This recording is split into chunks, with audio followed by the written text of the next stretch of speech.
Bueno, vamos a comenzar esta conferencia del profesor Rafael Fuentes. En primer lugar, desde la Fundación Ortega Marañón, aquí en Toledo, Programas Internacionales, agradecer a la Biblioteca Regional de Castilla-La Mancha el poder seguir haciendo estas conferencias para demostrar y poder compartir el profesorado que tenemos en nuestro centro de San Juan de la Penitencia, concretamente en este caso es el profesor Rafael Fuentes, que es filólogo especialista en literatura española contemporánea, es profesor de literatura, teatro y cine en la Fundación, que imparte para estudiantes de distintas procedencias, de Estados Unidos, de Japón, de Puerto Rico.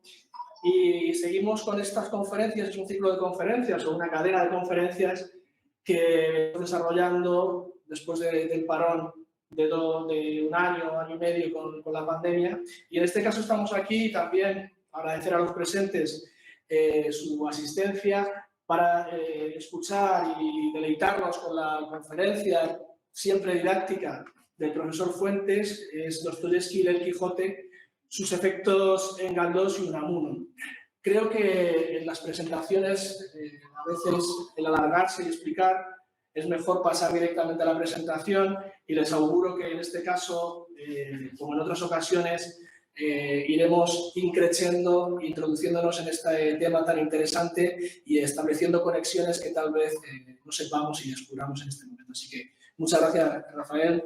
Adelante. Bueno, muy buenas tardes y muchísimas gracias primero a la colaboración entre la Biblioteca Castilla-La Mancha y la Fundación Ortega Marañón y el Centro de Estudios Internacionales de San Juan de la Penitencia por la valiosa colaboración que hacen posibles estas y otras conferencias, porque son ciclos, como acaba de decir Miguel, en diálogo con estudiantes, aquí hay algunos, y el público de la ciudad de Toledo.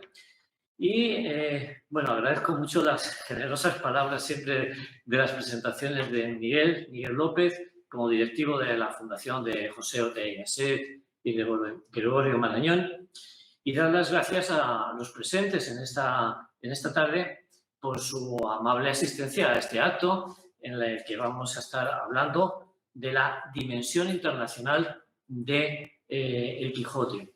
Es algo que ya hemos dado conferencias anteriormente de una forma un tanto genérica, muy general, hablando de esa dimensión internacional, y hoy nos vamos a centrar en un aspecto más concreto, pero de mucha importancia, que es la recepción del Quijote en las meditaciones y en las novelas de Dostoyevski, de Fyodor Dostoyevski, porque es un viaje de ida y vuelta, es lo curioso.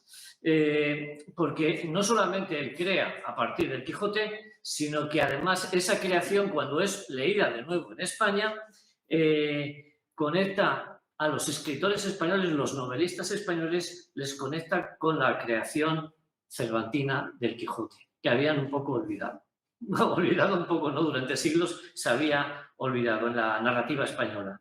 Y por lo tanto, a partir de 1890, esa década es absolutamente clave, es cuando vemos que se reactiva la conexión con el Quijote a partir de las dimensiones que descubre Dostoyevski. Por eso el título que hemos elegido, Dostoyevski lee el Quijote y sus efectos en Galdós y Unamuno, que podrían ser efectos en Pardo Bazán, Galdós, Unamuno y Ortega y Gasset. Realmente es un terremoto, es un seísmo que cambia la literatura española. Como en ocasiones anteriores que hemos dado charlas sobre esta dimensión internacional, pues hemos aprovechado que estamos en La Mancha o que vamos a hacer un viaje por La Mancha en los lugares reales donde se ambienta este libro revolucionario para explorar, en este caso a través de Dostoyevski, sus valores universales. Y nos dirigimos a los valores universales que se ven fuera de España. Bueno, no hace falta repetirlo, pero sí sabemos que, aun naciendo de la cultura española, el Quijote es un mito mundial en la actualidad. Desde hace siglos el Quijote es patrimonio de la humanidad, interpela a todo el género humano. No es para un lector local o aislado. Y es un mito universal porque contiene valores universales, algo que no se descubre hasta el siglo XIX, por cierto. Valores universales que se van revelando poco a poco con su difusión internacional, conforme se va leyendo, primero en Inglaterra, después en Francia, Alemania y después, llegando finalmente a Rusia y ahora también en países orientales.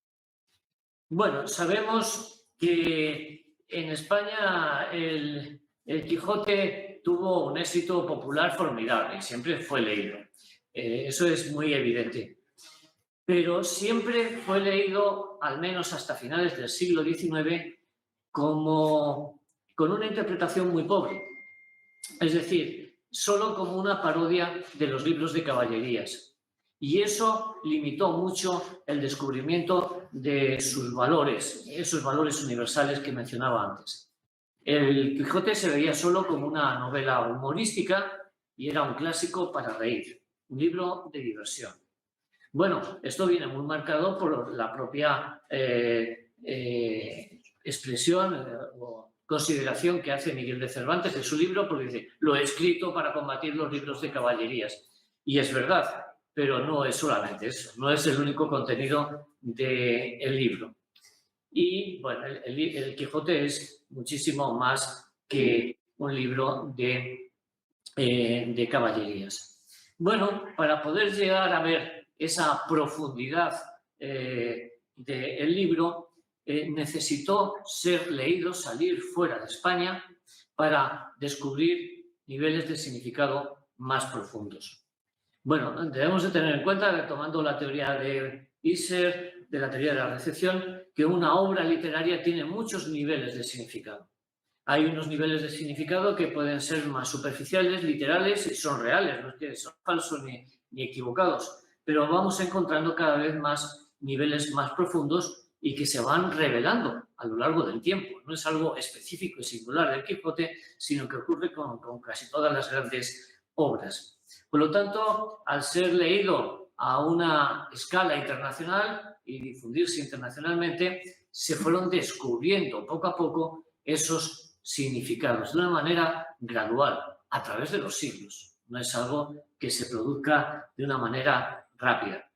Bueno, yo tengo una amistad con un escritor actual, dramaturgo, Juan Mayorga, que siempre dice, un libro sabe cosas que su autor desconoce. Y lo dice por él muchas veces porque al hacerle una crítica dice, me has descubierto cosas de lo que yo he escrito. Y lo puso en su recepción en la Real Academia de la Lengua hace unos años, lo tiene puesto. Un libro sabe cosas que un autor desconoce. Y probablemente esto le ocurra a Cervantes con el Quijote. Muchas veces se ha dicho que era como un Colón que había descubierto América, pero no se había dado cuenta del descubrimiento de América. Y eso es posible, yo hablando con creadores actuales, en la medida en que muchas veces la creación es intuitiva, se vuelcan muchos elementos que no están racionalizados y que luego el autor se da cuenta a través de la crítica, o nunca se da cuenta, y es a lo largo del tiempo cuando van saliendo esos otros significados. Bueno, nos centramos hoy en la lectura de Dostoyevski, como decía antes, porque este novelista ruso es el que exploró las dimensiones más profundas del Quijote. Realmente, después de leer a Dostoyevski, se descubre un continente nuevo, inmenso. Y además, en segundo lugar, porque esa lectura y ese descubrimiento origina un efecto creativo formidable en muchas literaturas, pero particularmente en la novela española. Bueno, hasta la lectura de Dostoyevski, los autores españoles no habían visto cómo conectar, cómo utilizar creativamente el Quijote. Pero la lectura de Dostoyevski reconcilia a los autores españoles con la obra cervantina y produce un efecto muy poderoso. Primero, la primera que da noticia de ello en los ensayos y después en las novelas de Emilia Pardo Bazán. Pardo Bazán, que tenía por hábito ir los inviernos a París, descubre en París la obra de Dostoyevsky, de Turgeniev, de Tolstoy, y descubre esta lectura del Quijote hecha en Rusia. Y por lo tanto lo trae a España. Luego hablaré a través de su libro La novela y la revolución en Rusia. Es una serie de conferencias en el Ateneo que recogen un libro y que es absolutamente capital para estos asuntos. Habla de Turgeniev, de Dostoyevsky, de su lectura del Quijote y también de Tolstoy. Y esas conferencias cambian la novela española en la década de 1890 y tienen un efecto en el siglo XX o en el siglo XXI. Inmediatamente después, alguien que está muy cercano a Emilia Pardo Bazán, como es Benito Pérez Galdós, toma nota de ello. Y veremos, luego lo voy a decir un poco más en concreto, cómo encuentran en esa lectura de Dostoyevsky, encuentran una forma de superar el naturalismo francés de Émile Zola o el realismo de Flaubert y llegar a una novela que incorpore elementos más espirituales del ser humano. Y por lo tanto, bueno, está teniendo unos efectos muy grandes. Pero ya en el siglo XX, justo a principios del siglo XX, en 1905, va a repercutir en los ensayos y en las novelas de Miguel de Unamuno. Y esa reflexión de Miguel de Unamuno va a producir una onda expansiva y va a generar polémicas, por ejemplo, la polémica sumamente creativa con José Ortega y Gasset, que vuelve a escribir sobre el asunto contra Unamuno, puntualizando Unamuno, contradiciendo a Unamuno en sus Meditaciones del Quijote, que es la primera novela de José Ortega y Gasset. Así que yo, exagerando un poco, diría que a Dostoyevsky hay que estudiarlo también dentro de la literatura española, porque es un factor que está como incrustado dentro de la literatura como lectura fundamental para finales del XIX y principios del siglo XX y comprender lo que estaba sucediendo ahí. Bueno, ahí vemos a una Pardo Bazán, un Galdós, un Unamuno, un Ortega y Gasset, y señalo los más eminentes, pero hay muchísimos más que van a cambiar por efecto de estas lecturas. Bueno, vamos a empezar por Fyodor Dostoyevsky, evidentemente. La pasión de Dostoyevsky por el Quijote comienza con sus lecturas juveniles y su entusiasmo va a estar permanente, intacto hasta la muerte. Como atestiguan las siguientes palabras que voy a leer literalmente y que yo creo que son un buen reflejo del entusiasmo de Dostoyevsky. Dice: Don Quijote es un gran libro, es de los eternos, de esos con los que solo de tarde en tarde se ve gratificada la humanidad. Observaciones sobre lo más profundo de nuestra naturaleza humana se hallan aquí en cada página. En todo el mundo no hay obra de ficción más sublime y fuerte que esta. Son palabras realmente cargadas de emoción. Representa hasta ahora la suprema y más alta expresión del pensamiento humano, la más amarga ironía que puede formular el pensamiento el hombre. Y si se acabase el mundo, dice, y alguien preguntase a los mortales: veamos, ¿qué habéis sacado en limpio de vuestra vida y qué conclusión definitiva habéis deducido de ella? Podrían los hombres mostrar el Quijote y decir: esta es mi conclusión respecto a la vida. ¿Y podrías condenarme por ella? Bueno, son palabras muy elocuentes y reflejos están escritas después de haber leído, pero también haber escrito su propio Quijote. Están recogidas, afortunadamente, en el diario de un escritor que su segunda esposa fue recopilando para ir publicando, que eran publicaciones que él hacía en revistas y que se recogieron, finalmente estaban publicadas y traducidas al español en diario de un escritor. Bueno, esta pasión por el Quijote se origina en un primer momento en la adolescencia de Dostoyevsky a través de el escritor ruso originario de la nueva literatura rusa, que es Alexander Pushkin. Pushkin, autor romántico, llegó a aprender español para poder leer en el idioma original el Quijote y el Burlador de Sevilla, los dos grandes mitos originarios, el Quijote y Don Juan. Y de Don Juan él hace una segunda versión rusa sumamente interesante y por lo tanto impulsa en Rusia la fascinación por ambos mitos, interpretados siempre desde una perspectiva romántica, visto siempre desde el romanticismo. Y Pushkin ya había leído, había viajado mucho por la Europa occidental y había leído juicios de autores románticos que son muy categóricos. He seleccionado 3 que son representativos de la visión romántica del Quijote. Lord Byron, genial historia épica. Prosper Mérimée, francés, desgraciado aquel que no ha tenido algunas ideas de Don Quijote. Hegel, que acierta a poner el dedo en la llaga, obra de invención única en su clase que ha dado origen a todo el género de la novela moderna. Efectivamente, la novela moderna surge con el Quijote y Hegel es el primero que lo dice. Y Pushkin lo está leyendo y está dando noticia en Rusia. Bien, hay que tener muy en cuenta que esto es lo primero que recoge Dostoyevsky, es que dentro de esta tradición romántica en la que se inscribe Pushkin y da noticia en Rusia, ya no se veía a Don Quijote como un idealista medieval que se enfrenta por desconocimiento a una época moderna, a una época nueva, la modernidad. Bueno, esa es la lectura más clásica del libro, pero no. Para los románticos y para Pushkin, Don Quijote es un símbolo del idealismo absoluto del ser humano. No de los ideales medievales, sino de las ideas más positivas que puede pensar un ser humano y que es derrotado por efecto de la maldad igualmente humana. Bueno, esta lectura es la que impulsa a Fyodor Dostoyevsky a escribir un Don Quijote ruso, a pensar más profundamente sobre el Quijote y escribir un Don Quijote ruso. Y ese Don Quijote que afrontase los males de su país, contraponiéndolos con los ideales humanos que ya habían puesto de manifiesto las lecturas románticas. Y empieza así a idear al príncipe Miskin en una novela que se va a titular El idiota, del que se van a reír todos, como Don Quijote, y es el Don Quijote ruso.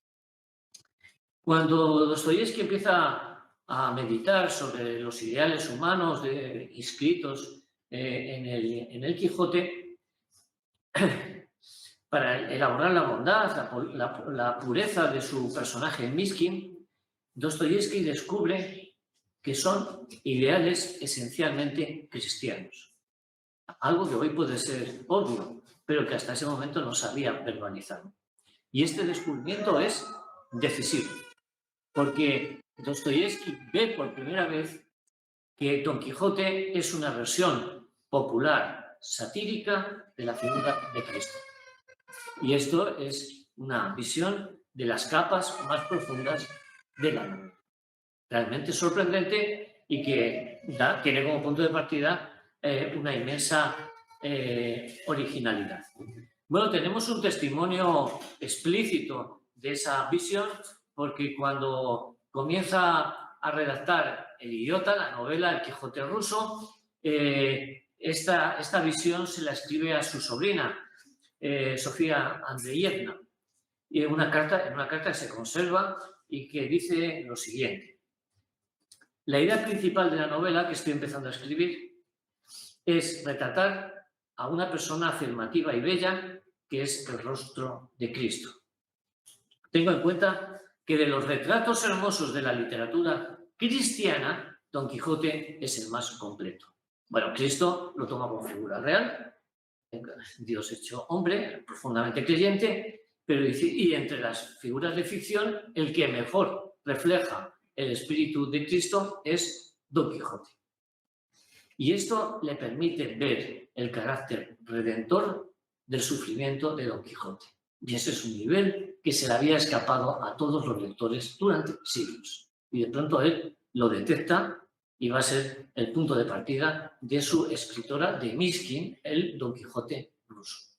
A partir de ese momento ya no podemos leer la novela de Miguel de Cervantes solamente como una novela satírica, que lo es, pero los románticos han hablado de un idealismo y ahora de un idealismo cristiano y de una versión de Cristo, una versión popular satírica. Pero el sufrimiento de Don Quijote tiene una intención redentora. Y esto es algo muy brillante, de una lectura sumamente inteligente por parte de Dostoyevski. Bueno, al fusionar Don Quijote con Cristo, ¿qué es lo que hace Dostoyevski? Se crea el Don Quijote ruso, que es lo que él quiere. Bueno, Myskin, es así como el príncipe Myskin, es el nombre que le pone, es un Don Quijote un poco más joven e ingenuo que el Quijote cervantino, no quiere ya realizar gestas ni alcanzar la gloria, porque es muy cristiano. Su bondad no es la imitación de ningún caballero andante que haya leído en otros textos, sino que surge de sí mismo, de lo más sagrado de su alma. A la vez que está escribiendo El idiota, Flaubert está escribiendo Madame Bovary, que es Don Quijote con faldas. Pero de nuevo Madame Bovary actúa como actúa porque está leyendo libros, en este caso libros románticos, imita a los románticos, quiere hacer imitaciones de los románticos. Pero Dostoyevski, que lo escribe simultáneamente, pues considera que esos ideales surgen de lo más sagrado del alma y de ahí surge el propósito de Myskin de socorrer a los oprimidos y a los ofendidos dentro de lo que llama la jauría humana. Bueno, lo mismo que hace Don Quijote, pero ahora lo va a hacer Myskin en Rusia. Para Dostoyevski esto es muy interesante y me ha dado mucho que pensar comparándolo con la realidad. Esta jauría humana existe por falta de valores y sobre todo, él lo dice claramente, por falta de valores sagrados. Porque sin esos valores trascendentes, la sociedad hace el mal y se autodestruye. Porque la acción del mal es hacia los otros, pero hacia uno mismo. Es de una inteligencia de Dostoyevski realmente asombrosa y se adelanta a Sigmund Freud, a filósofos como Schopenhauer o Nietzsche. Realmente se está adelantando mucho. Por ello, considera que la acción de Cristo, la acción de Don Quijote o la acción de su propio Myskin debe de ser redentora. Siempre ofrecer una redención. Luego me sumergiré un poco en este punto, a pesar del ridículo, a pesar de la risa que produce, a pesar de la burla. Es más, el mayor castigo que recibe Myskin es la burla, la risa y el ridículo. No recibe ningún castigo, no es apaleado como Don Quijote, sino que más bien es tratado como un imbécil, como un idiota, que es así como se titula en la novela, precisamente por hacer el bien desinteresadamente. Bueno, eso no es un fracaso, sino que para él tiene un sentido redentor.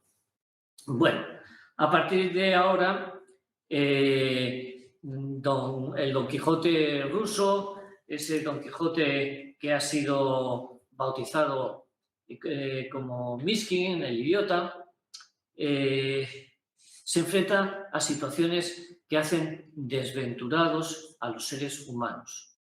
Y es lo que trata de afrontar Dostoyevski. ¿Por qué?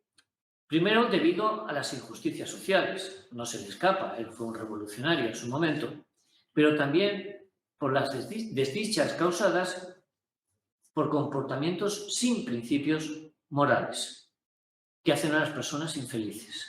De aquí que a mí dijo, los hombres mueren y son infelices.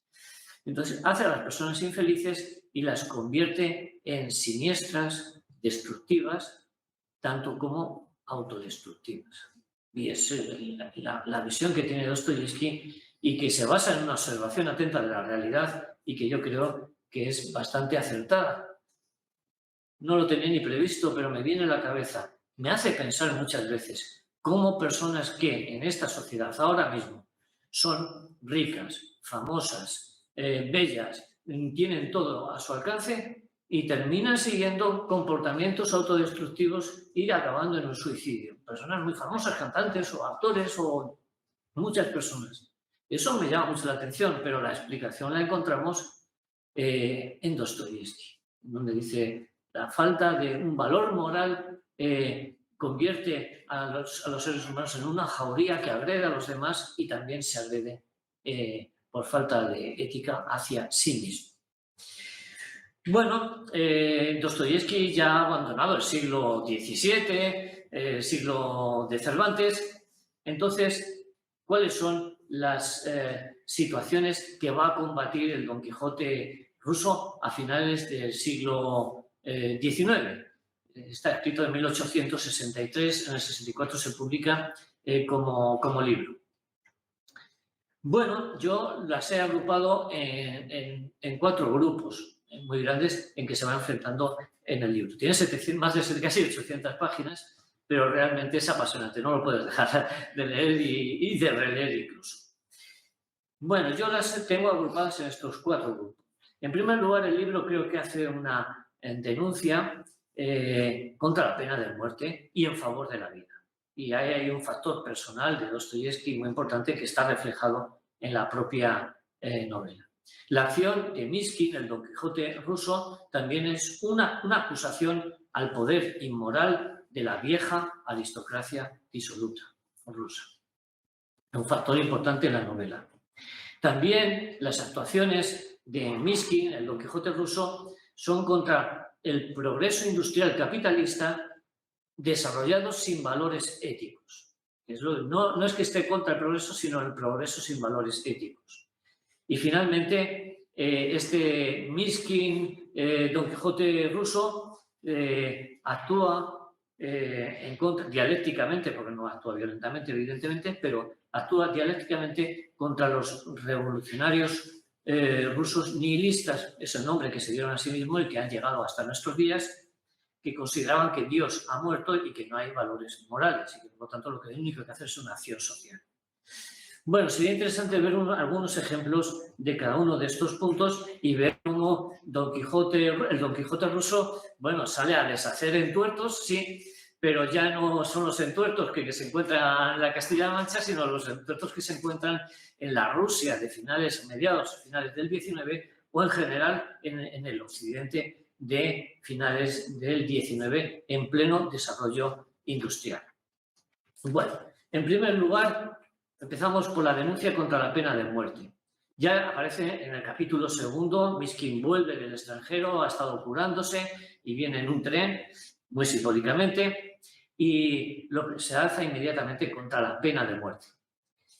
Bueno, en primer lugar, contra la pena de muerte, porque él dice, y probablemente Dostoyevski, esto no lo tengo asegurado, pero probablemente también lo viviese Dostoyevski, porque había asistido a una ejecución con la guillotina en una ciudad francesa. Bueno, el personaje regresa de Europa Occidental a Rusia y alguien le pregunta, lo leo literalmente, ¿allí no ejecutan? Y él contesta, sí, yo he visto una ejecución en Francia, en Lyon. Schneider, un médico alemán, me llevó a presenciarla. ¿Y ahorcan a los condenados? No, en Francia les cortan la cabeza. ¿Y qué? ¿Gritan? Los interlocutores lo único que les interesa son los elementos morbosos. Sí, gritan mucho.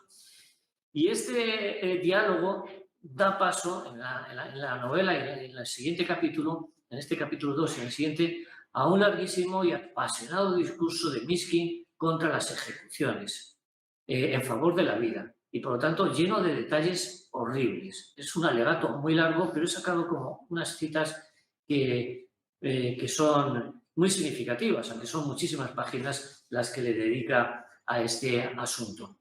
En primer lugar, en relación con esa crueldad humana frente a lo sagrado de la vida, algo que está defendiendo con este Don Quijote. Leo literalmente del idiota.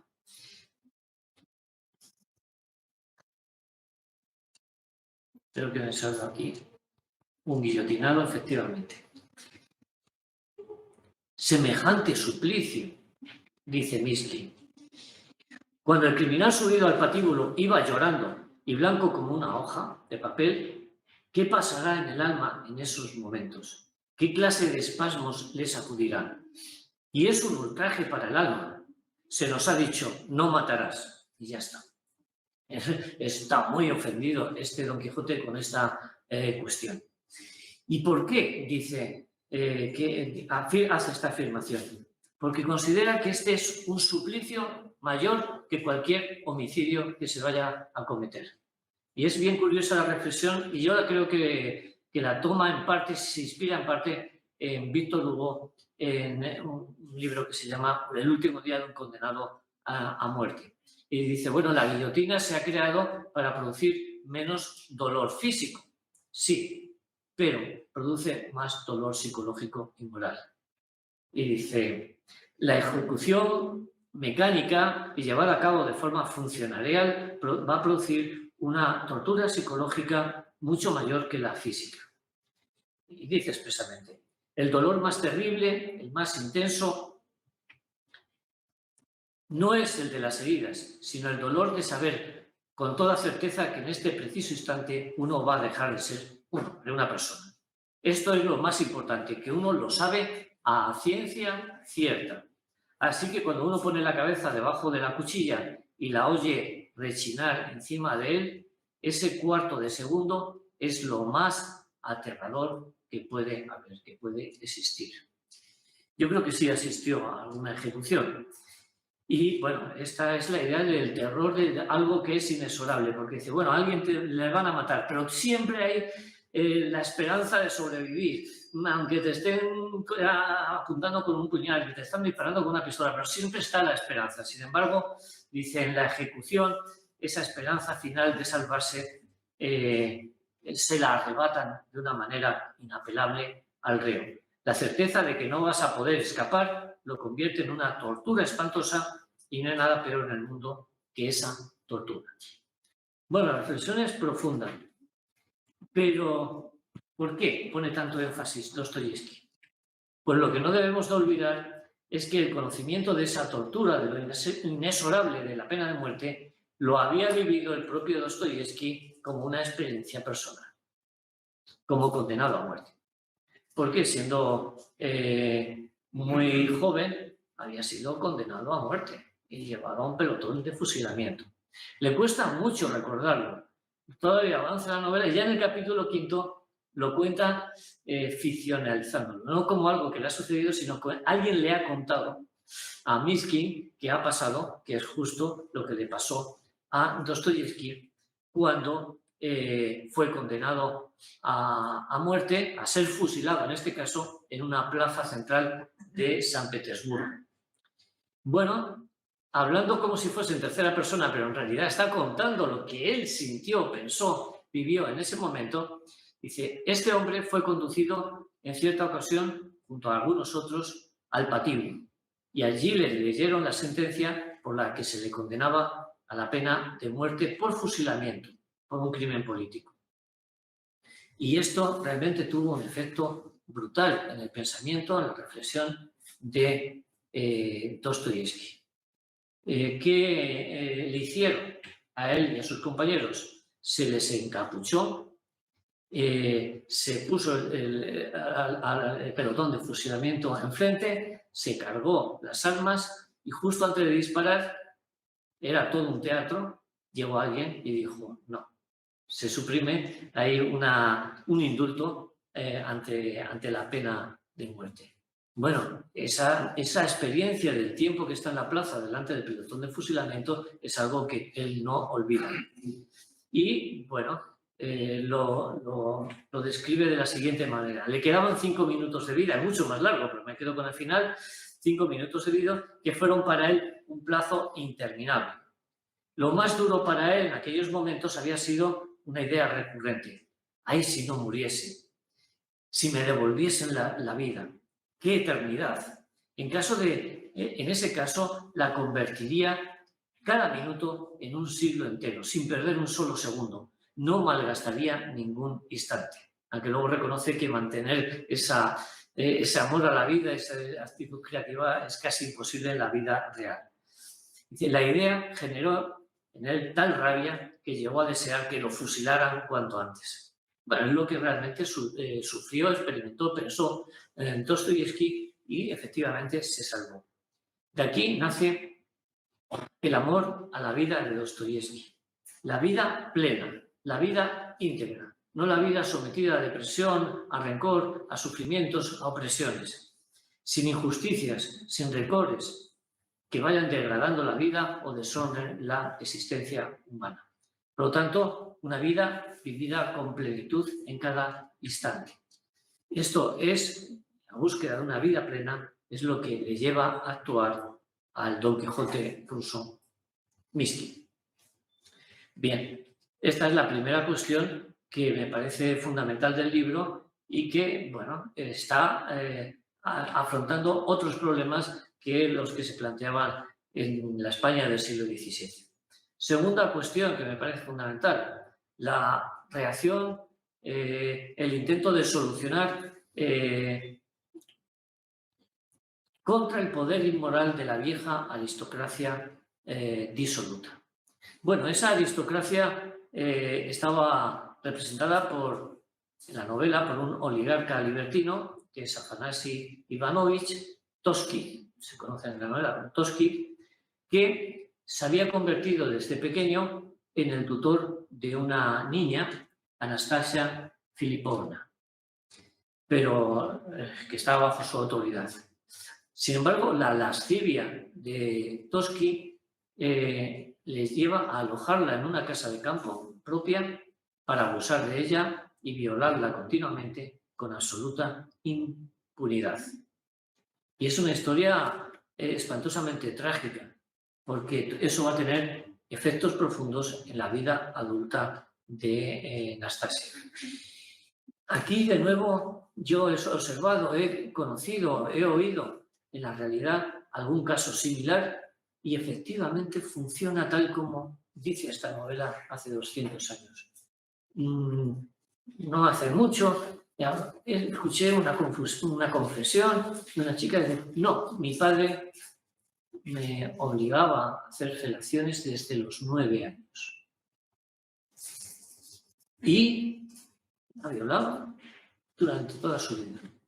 ¿Qué tiene? Depresión, ideas paranoicas, depresivas, una cantidad de enfermedades y un comportamiento autodestructivo, porque inconscientemente se considera culpable. Y en este caso es el caso que está reflejando Dostoyevsky.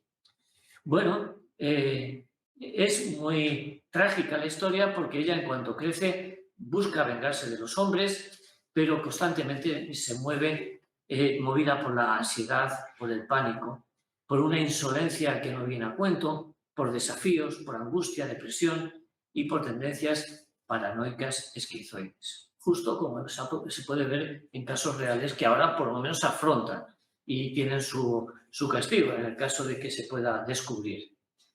Bueno, son impulsos que en última instancia son de carácter autodestructivo. Bueno, aquí hay una acusación muy fuerte y un intento de salvación por parte del Don Quijote ruso Myskin, porque la historia es muy espantosa. Toski no solamente ha abusado de ella, sino que también la humilla poniéndola, por lo menos, que en subasta pública. Hay un momento en que Toski quiere casarse con una rica heredera y quiere deshacerse de la niña que se ha convertido ya en una mujer y que le exige casarse con él. Y por lo tanto ofrece dinero a ver quién quiere casarse con el producto averiado que es Anastasia. Y esas escenas son realmente brutales. Ofrece ese dinero, alguno lo acepta considerándose un canalla por casarse por el dinero con una persona, con un producto averiado, pero llega algún multimillonario y ofrece más dinero y se empieza a hacer una subasta pública con Anastasia delante. Realmente es una historia muy, muy trágica. Entre otras cosas porque es una figura de una gran belleza y todas la desean, apuestan, dan dinero, pujan por ella, pero nadie la ama. Es un objeto sexual. Bueno, Myskin trata de salvarla casándose con ella con un afán de redimirla, como un Don Quijote Cristo, que es el personaje creado por Dostoyevsky. Pero justo en el mismo día de la boda, ella escapa, huye. era por un instinto que en el fondo es un instinto autodestructivo, claramente suicida. Y ahí es donde bucea Dostoyevsky en las profundidades del alma humana. Nastasia podría haber solucionado su vida de esta forma y, sin embargo, huye irracionalmente con el mejor postor, que además es un homicida obsesionado con ella. Rogozin, efectivamente, la degüella sin ningún tipo de escrúpulos en la casa. Y además le presenta el cadáver cubierto con una sábana, se la presenta a Mishkin sin ningún sentido de culpa. Es algo que ha comprado y que ha matado, sin mayor importancia. Bueno, la denuncia de Dostoyevsky es muy dura y muy apasionante y son cosas que ocurrían y que también ocurren. Por lo tanto, bueno, ahí vemos la denuncia al menos, pero no la solución, porque todas las acciones de Mishkin caen en el ridículo. La gente que hace no compadecerse de la muerta, sino reírse de Mishkin, que la han dejado plantado en el altar y que no ha conseguido solucionar absolutamente nada. La tercera cuestión contra la que se enfrenta este Don Quijote Cristo ruso, bueno, en este caso sería contra el progreso industrial capitalista sin mayores valores, sin principios y sin valores. Bueno, es el tercer bloque de combate del Don Quijote ruso, el Don Quijote Cristo Mishkin, donde va a ser igualmente derrotado como el caballero de la triste figura, y en esto reproduce mucho el Quijote. Aquí Dostoyevsky conecta con el episodio favorito, su episodio favorito de la novela de Miguel de Cervantes, que es el episodio de los molinos de viento. Bueno, los molinos de viento manchegos tienen muchas interpretaciones y muchos significados simbólicos, pero cuando hacemos la ruta del Quijote, yo me encargo de señalar mucho que una de los significados del molino de viento más profundo es que, desde un punto de vista social, es el carácter empresarial del molino de viento. Hay que tener en cuenta que llegan los molinos de viento de la zona norte de Europa, de Holanda, y es una tecnología incipiente. A nosotros nos parece algo muy rudimentario, que son ruedas de madera, de piedra, etcétera, algún mecanismo, pero realmente es un mecanismo que luego va a ir desarrollándose en otras empresas y que tiene siempre como objetivo un beneficio económico, algo que rompe con los esquemas de la época medieval. Así que Don Quijote, efectivamente, el Don Quijote de Cervantes original, con una mentalidad medieval, no puede aceptarlo, porque es el capitalismo naciente. Y en ese sentido, el molino sí es un gigante invencible. No es tan ridículo lo que está haciendo Don Quijote, porque se está enfrentando a ese desarrollo empresarial, que es la primera llegada del desarrollo empresarial capitalista a España. Es un gigante evidentemente invencible y tanto Cervantes como Dostoyevsky, mucho más en el siglo XIX, ve con claridad que esta mecanización tecnológica a favor del dinero es el principio de una derrota de lo ético en el Quijote, tanto en el Quijote de Cervantes como en su propio Quijote de Mishkin. Bien, es obvio que en su novela Don Quijote no puede poner molinos de viento, ya no existen, ya estaban abandonados en el siglo XIX o semi-abandonados. Y entonces Dostoyevsky lo que hace es buscar un símbolo que sea equivalente a finales del siglo XIX a un molino de viento. Y lo encuentra en la red de ferrocarriles que se está desarrollando en toda Europa. Está viajando por Alemania, por otros países, y lo que ve son trenes. Y va a Rusia y ve trenes. Entonces ahí encuentra el símbolo. El símbolo que es un desarrollo industrial, mecánico, buscando solamente el dinero, que queda simbolizado por esos trenes. Es muy curioso, no venía, recordé que efectivamente la bestia humana de Zola también coge como símbolo el tren. El asesino de la bestia humana es un conductor de trenes. Y todo ese mecanismo totalmente inhumano tiene un simbolismo bastante profundo. Por lo tanto, de esta manera,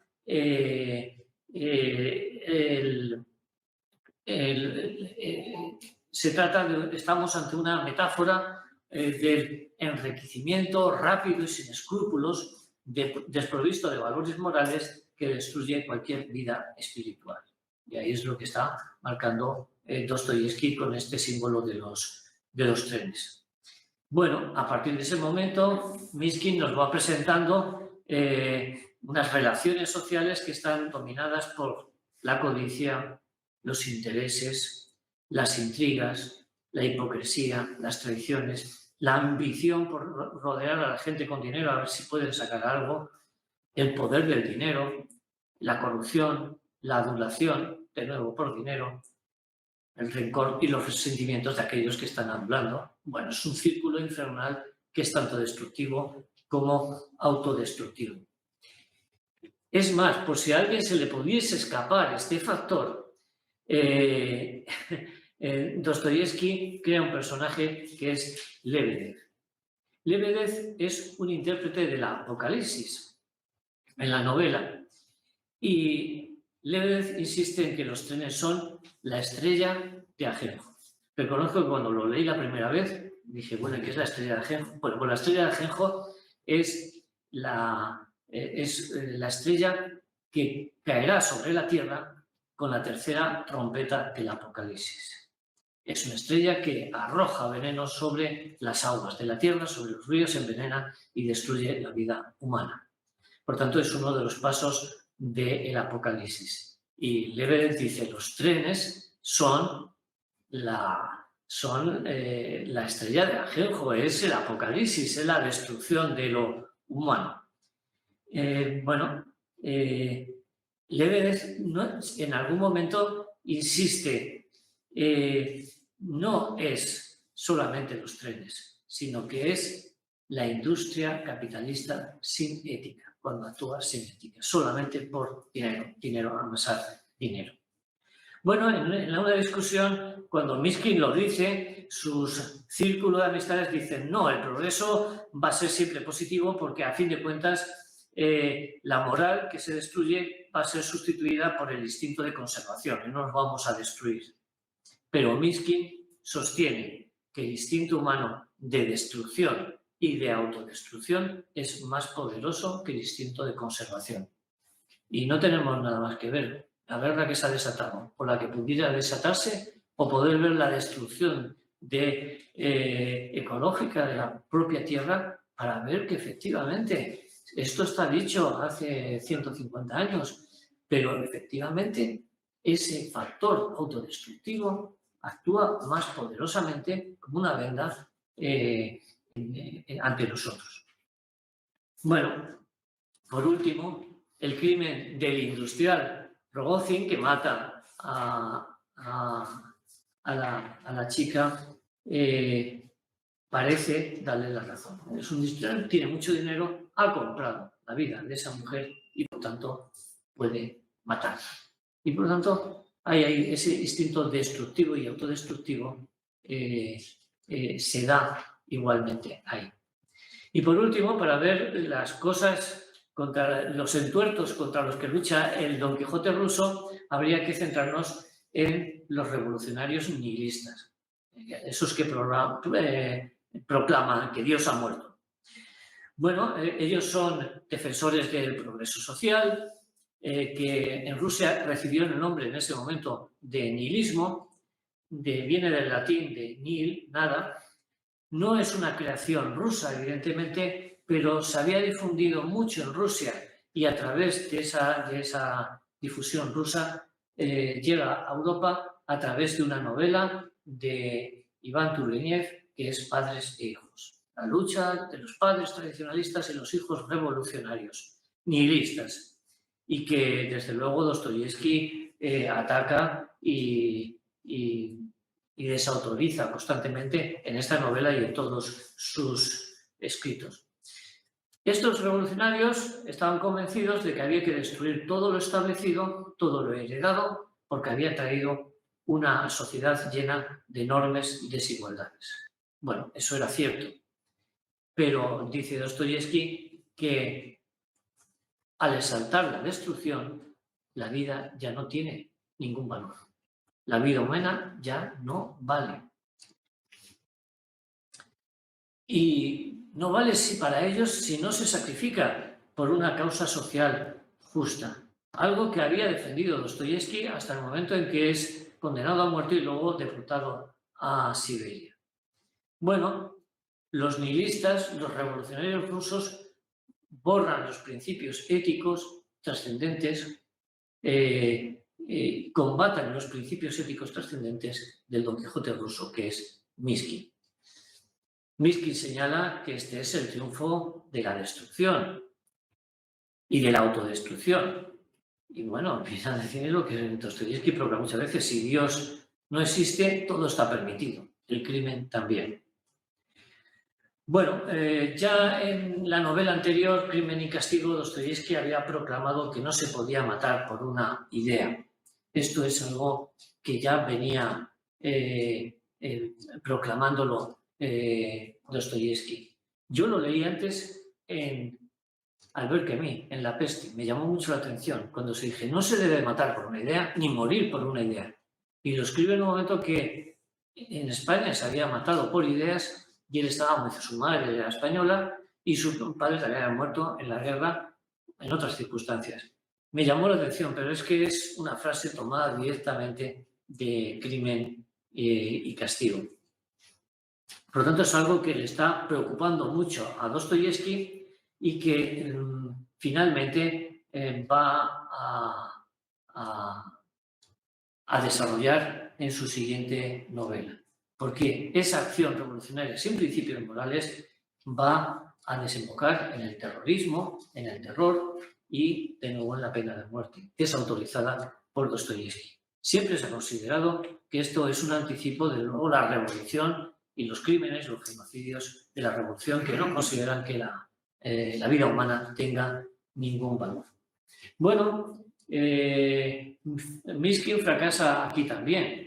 Y entre ellos, entre los personajes nihilistas de la novela, está Hipólito, que amenaza con matar a 8 personas porque sí, porque va a hacer la revolución y va a coger a 8 personas al azar, y luego intenta suicidarse y luego resulta que la pistola no tenía pólvora y no se sabe si es que era un desastre o es que lo estaba haciendo a propósito para llamar la atención.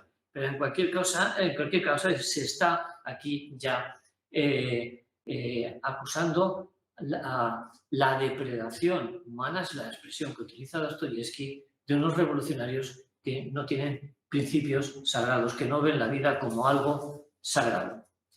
Y bueno, esto va a tener un desarrollo, eso ya posterior, en la siguiente novela, que es Los endemoniados, donde un grupo de terroristas siembran el terror en una ciudad, y entre ellos hay uno, que es Stavroguin, que confiesa, esto se lo censuraron a Dostoyevsky, confiesa haber sentido placer al matar a una niña.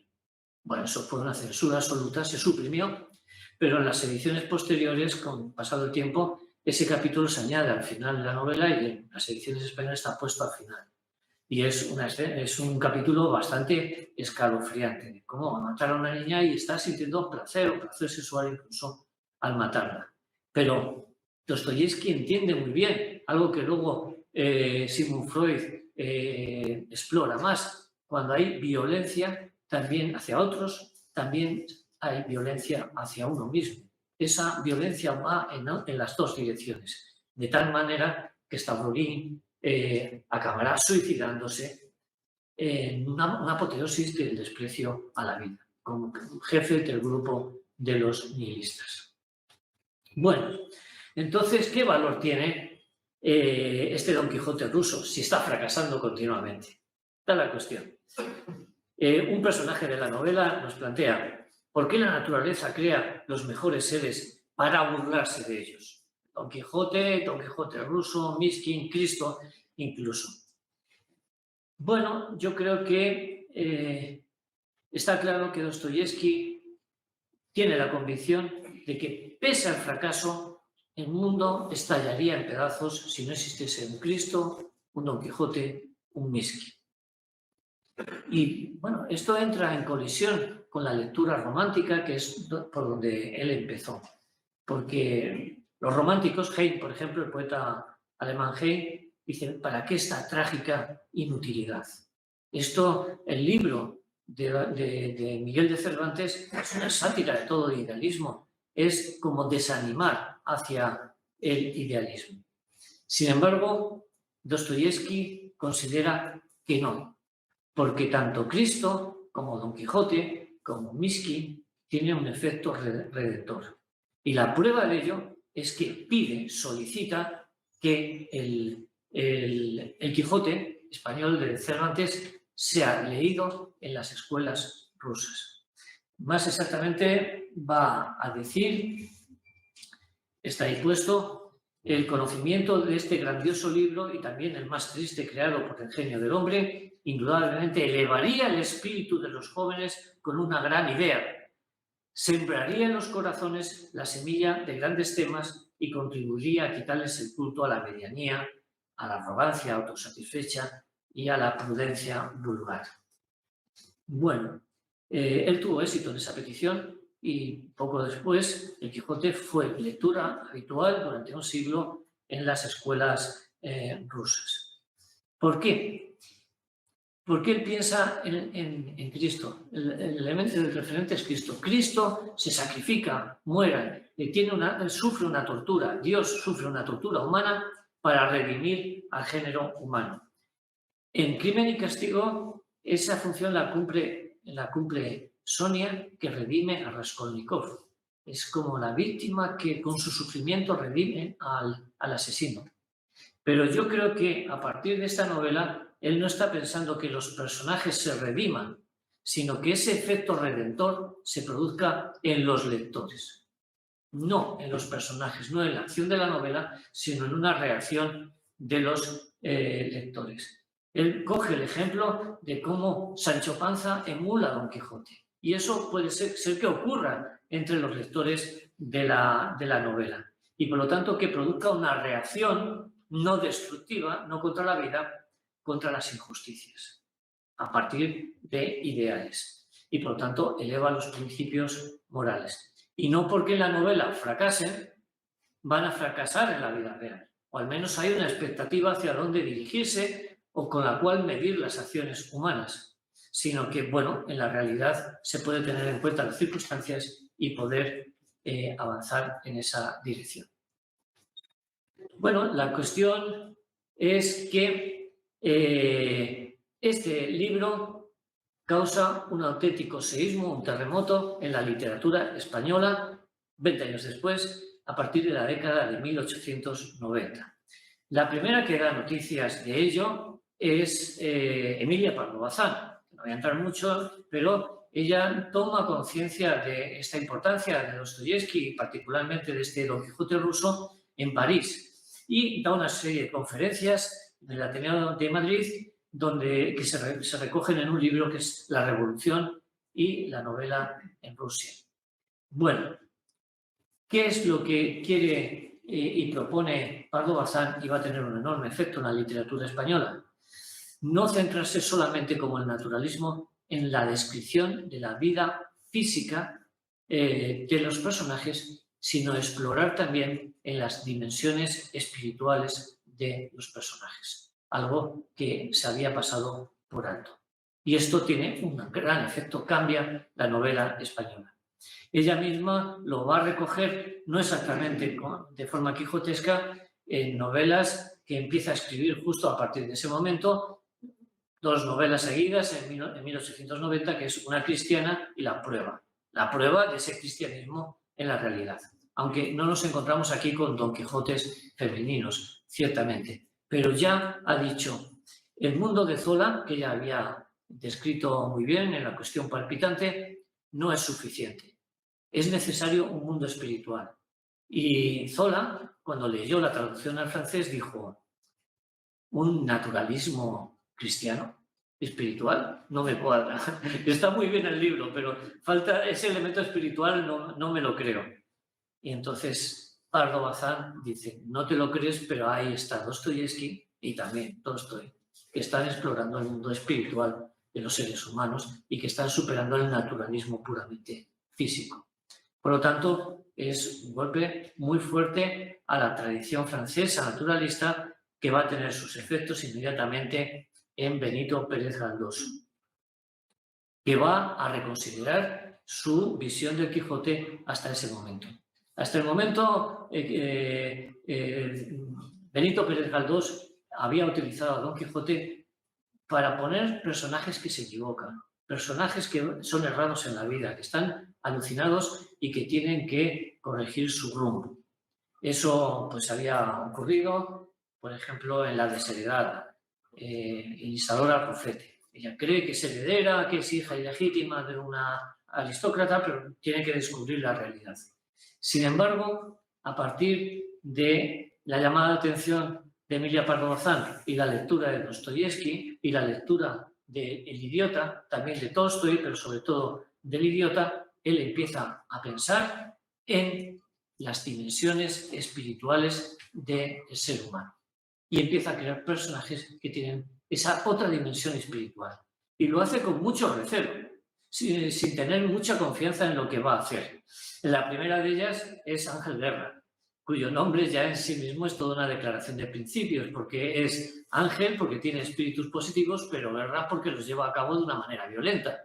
Y Ángel Guerra empieza con un homicidio que acaba de cometer Ángel Guerra en un intento de sublevación legítima en el siglo XIX en favor de una democracia, pero ha matado. Y está el no matarás. Y bueno, toda la novela es como se puede pasar de una revolución social a una revolución espiritual por efecto de una chica, Leré, con la que se quiere casar, pero la chica dice que no, que ella cree en Cristo y que va a ser monja y se viene a Toledo a ser monja. Y esa revolución que lleva a cabo Ángel Guerra, multimillonario, que pone todo su dinero al servicio de los pobres aquí en Toledo, es de una trágica inutilidad. Es lo que se está planteando Benito Pérez Galdós, gracias al influjo de Dostoyevsky y de El idiota. Bueno, el final es muy trágico y plantea la duda.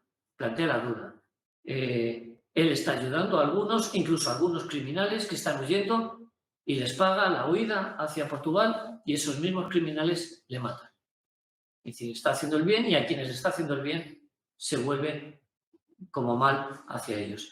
Entonces todavía estamos en la trágica inutilidad que había planteado Heine o los románticos. Pero él no se queda contento con ello y da un paso más y le da más vueltas, sobre todo con Nazarín, que la trae de nuevo a Castilla-La Mancha. Va a explorar el lado evangélico de la persona, del ser humano, a través de Nazario Zaharín, apodado Nazarín, el Nazareno, el Cristo. Y de nuevo lo que hace es traer a Miskin a su lugar de origen, a España. Entonces mezcla a Cristo y a Don Quijote en Nazarín y lo hace pasar por una serie de aventuras de nuevo, pero por la Mancha, no por Rusia, por la Mancha del siglo XIX.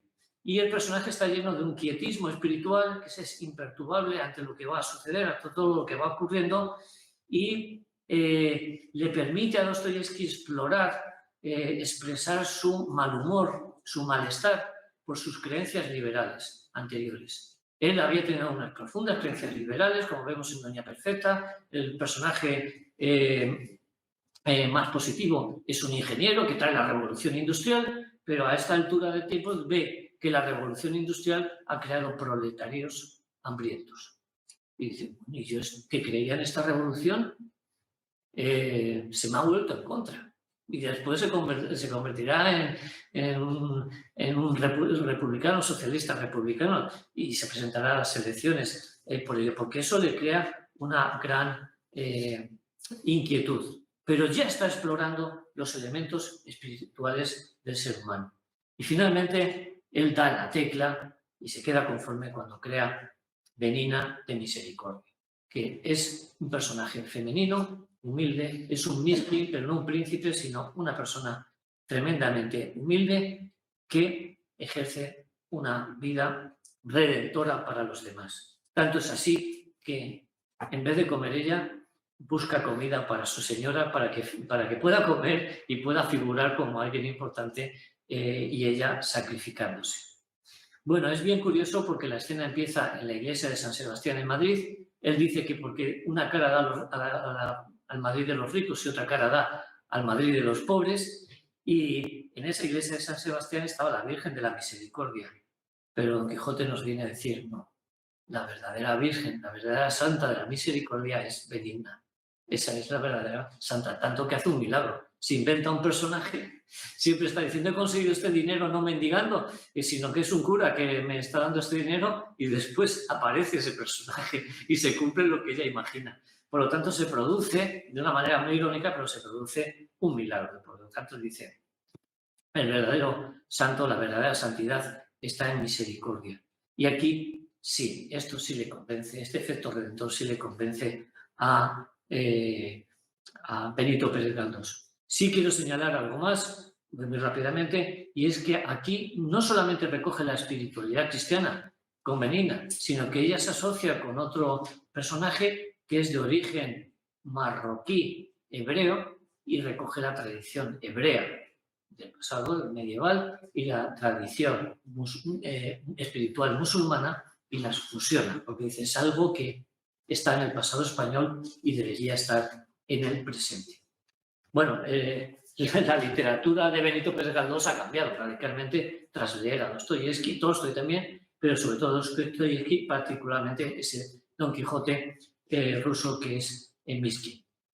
Y lo mismo va a ocurrir, bueno, podríamos dedicar muchas conferencias a todo esto, muy rápidamente, pues en el caso de Miguel de Unamuno, pero ya estamos entrando en el siglo XX, cuando él escribe en 1905 Vida de Don Quijote y Sancho, es que las ideas fundamentales están tomadas de Dostoyevski para su reflexión.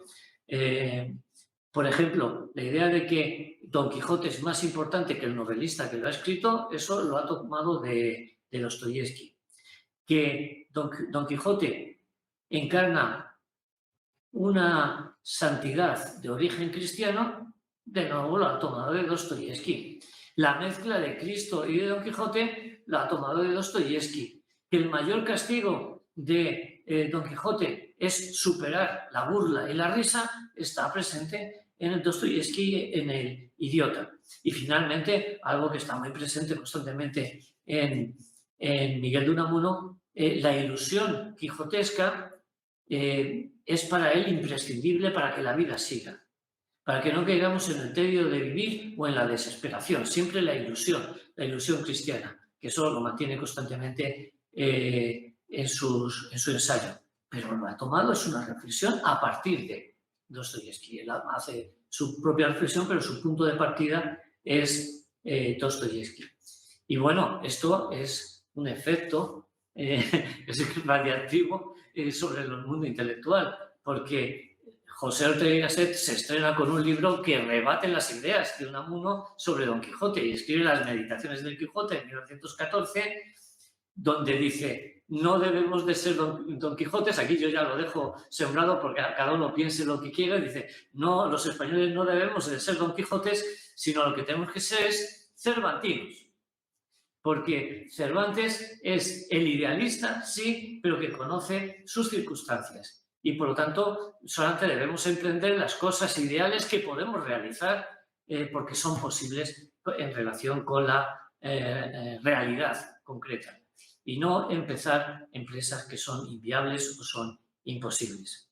Y bueno, para él, Don Quijote sería más bien el idealista de una idea fija que es incapaz de comprender los obstáculos de la realidad. Y añade algo más que es fundamental para su obra, y es la ilusión, sí, es necesaria, como dice Unamuno. Pero atención, no solamente existe la ilusión del más allá, existen ilusiones laicas, que son las vocaciones. Yo quiero ser escritor, yo quiero ser filósofo, yo quiero ser lo que sea, quiero ser algo en el futuro.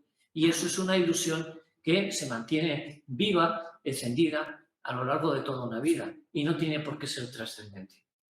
Bueno, la respuesta es muy inteligente y ahí abre un diálogo sumamente curioso donde yo creo que llevan razón los dos y que nunca se llegaron a entender. Ya se pelearon y nunca se llegaron a entender porque cada uno defendía su posición. Por último, lo he hecho pensando que quizá podían venir algunos estudiantes de los cursos de literatura.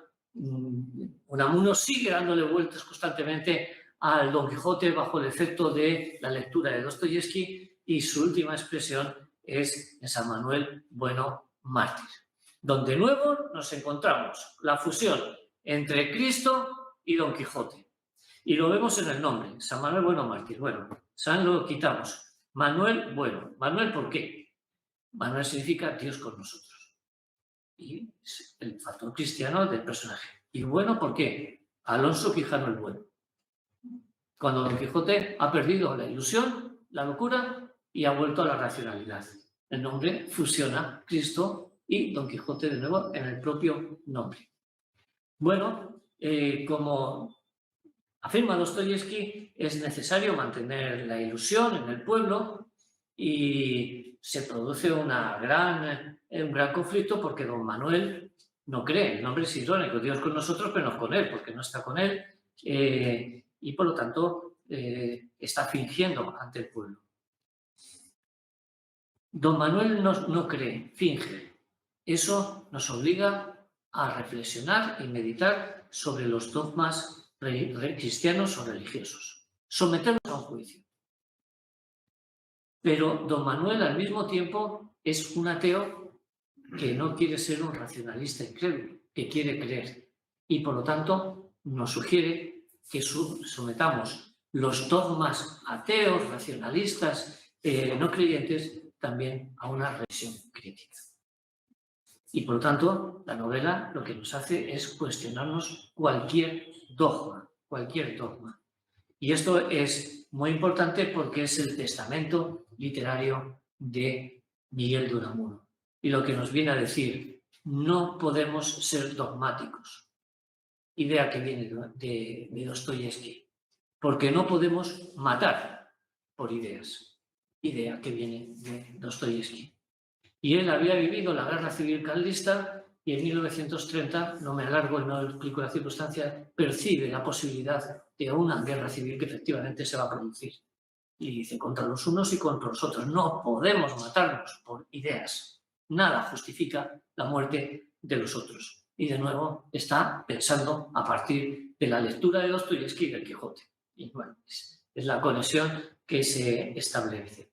Por lo tanto, a partir de aquí vemos los formidables efectos de la lectura de Dostoyevsky sobre el Quijote en la propia literatura española, que obliga a repensar la tradición cervantina, que antes solamente se había quedado en la parte más superficial y que bucea en el lado más profundo. Realmente tenía la tentación de alargarme mucho más, pero no lo voy a hacer. Lo único que digo es que tras la lectura de Dostoyevsky o la lectura de Dostoyevsky y del Quijote, la novela de Cervantes nos habla, nos interpela mucho más profundamente, nos interroga, nos hace pensar con la mayor profundidad sobre esa inmensa creación del Manco de Lepanto. Y pensar, reflexionar, meditar es algo que cuestiona los dogmas, algo que dice Dostoyevsky, que nos dice Unamuno. Y superar esos dogmatismos intransigentes es una tarea que no se acaba nunca. Debemos de mantenerla viva día a día, momento tras momento, porque si no caemos en la intransigencia, en la desvalorización de la existencia y por lo tanto caemos en el comportamiento destructivo o autodestructivo. Bueno, esta última parte la he sintetizado mucho porque si no me habría alargado. Y con ello, pues acabo esta charla, conferencia. Le doy muchas gracias por su interés y su atención. Y no sé si tenemos algunos minutos, si hay alguna pregunta, alguna cuestión.